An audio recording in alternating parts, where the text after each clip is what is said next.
ओम शांति। आज हम 24 अप्रैल 2023 बाबा की मुरली रिवाइज करेंगे।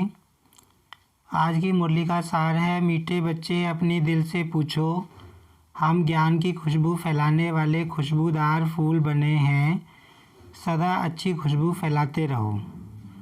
बाबा कहते हैं कि तुमको ये देखना है कि क्या हम ज्ञान की खुशबू फैलाते हैं, ज्ञान की खुशबू फैलाने वाले खुशबूदार फूल बने हैं। आज की मुरली में प्रश्न है, किन बच्चों की अवस्था बहुत मस्त रहती है, गैलप करने का आधार क्या है। गैलप माने बहुत तेज आना, मतलब बीच में स्टेप छोड़ के पुरुषार्थ करना तेज। तो बाबा ने कहा जो अच्छे अच्छे फूल हैं, जिनकी बुद्धि में ज्ञान का मंथन चलता है, उनकी अवस्था बहुत मस्त रहती है। माना जिनके मन में बाबा की बातें मनन चलती रहती हैं। ज्ञान और योग की शिक्षा से खुशबू फैलाने वाले बच्चे बहुत प्रफुल्लित रहते हैं। बाबा कहते हैं जो ज्ञान की खुशबू फैलाते हैं दूसरी आत्माओं को, वो खुद भी खुश रहते हैं। और गैलप करने का आधार बाबा ने 3 बातें बताई कि एक तो सच्चा परवाना बनना है। सच्चा परवाना कौन? जो बाबा की श्रीमत पे पूरा पूरा चले। दूसरा, माया के तूफानों से जो बच के रहे। और तीसरा, बाबा कहते हैं माँ बाबा की श्रीमत पे चलता रहे, तो वो गैलप कर सकता है। आज की मुरली में गीत है, महफिल में जल उठी समा, ओम शांति। आप देखते हैं मुख्य बिंदु। आज बाबा ने कहा कि जो अच्छे फूल होते हैं, जिनको बाबा परवाने भी कहता है,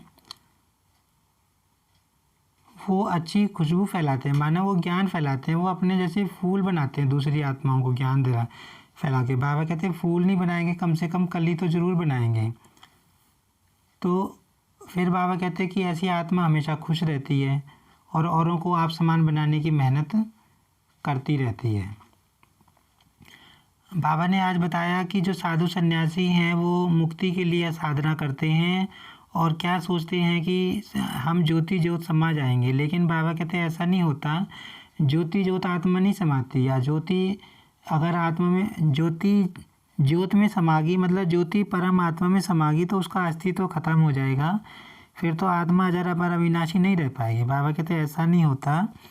बाबा कहते हैं वो तो समझते तो हैं कि हम दूर देश से आए हैं और ये दुनिया गंदी है, दुखदाई दुनिया है, इसीलिए उनके अंदर वैराग्य आता है और वो संन्यास करते हैं। और बाबा ने बताया कि जब एक युग बदलता है, जैसे सतयुग बीता फिर त्रेता आया, तो वहाँ भी एक संगम होता है। मतलब संगम क्या होता है?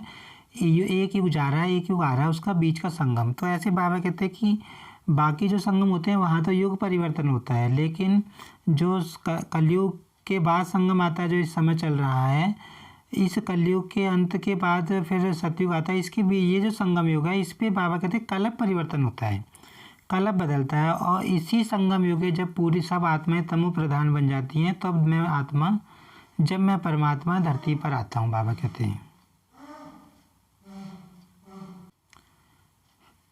फिर बाबा कहते हैं कि अब सब अपने धर्म को भूल गए हैं। अपना धर्म जो आदि सनातन देवी देवता धर्म था, उसकी किसी को याद नहीं। बाबा कहते हैं पुजारियों से पूछो तो वो भी कहेंगे कि हम हिंदू धर्म के हैं।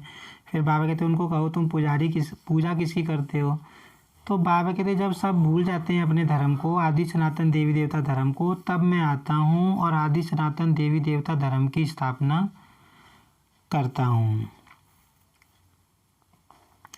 फिर आगे बाबा ने बताया कि बाप कभी बच्चों को दुख नहीं देते, बाप हमेशा सुख देते हैं। बाबा कहते हैं कि मैं इस समय भी बच्चों को सुख देने के लिए आया हूँ, सुखी बना रहा हूँ। बाबा कहते हैं मैं तो कहता हूँ बच्चे श्रीमत पर चलो।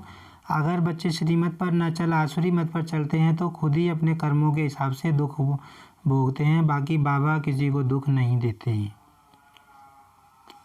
और बाबा ने आज बताया कि बाबा गरीब निवाज है। यहाँ पर बाबा कहते हैं बाबा के यज्ञ में कोई गरीब 1 आना भी देता है और गरीब 50,000 देता है, दोनों का बराबर है। बाबा कहते हैं यहाँ कोई फ़र्क नहीं है। और बाबा कहते हैं साहूकार तो कहते हैं हमारे पास फुर्सत नहीं है, उनको निश्चय नहीं होता। बाबा ने कहा सतयुग में जाकर जो गरीब हैं यहाँ के, वो साहूकार बन जाएंगे, और जो साहूकार यहाँ के हैं वो गरीब बन जाएंगे। आगे बाबा ने बताया कि जो इस जितने भी सेंटर हैं, मकान बाबा ने बनवाए हैं, ये सब बाबा बच्चों के लिए बनवा रहे हैं। लास्ट में जब विनाश होगा तो यहाँ बच्चे शरण लेंगे, यहाँ उनको विश्राम मिलेगा। बाबा कहते तुम यहाँ बैठकर ही विनाश देखोगे और बाबा तुम्हारे मन को बहलाएगा, साक्षात्कार कराएगा और तुम यहाँ पर आकर जो है शरण लोगे।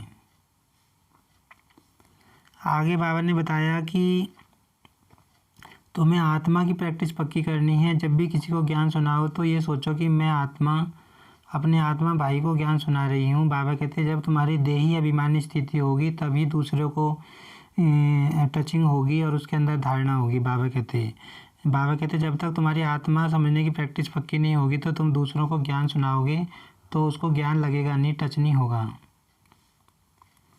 और बाबा ने बताया कि नींद को जीतने वाले तुमको बनना है, क्योंकि दिन में तो माया का बखेरा रहता है, माया में तुम्हारी बुद्धि उलझी रहती है।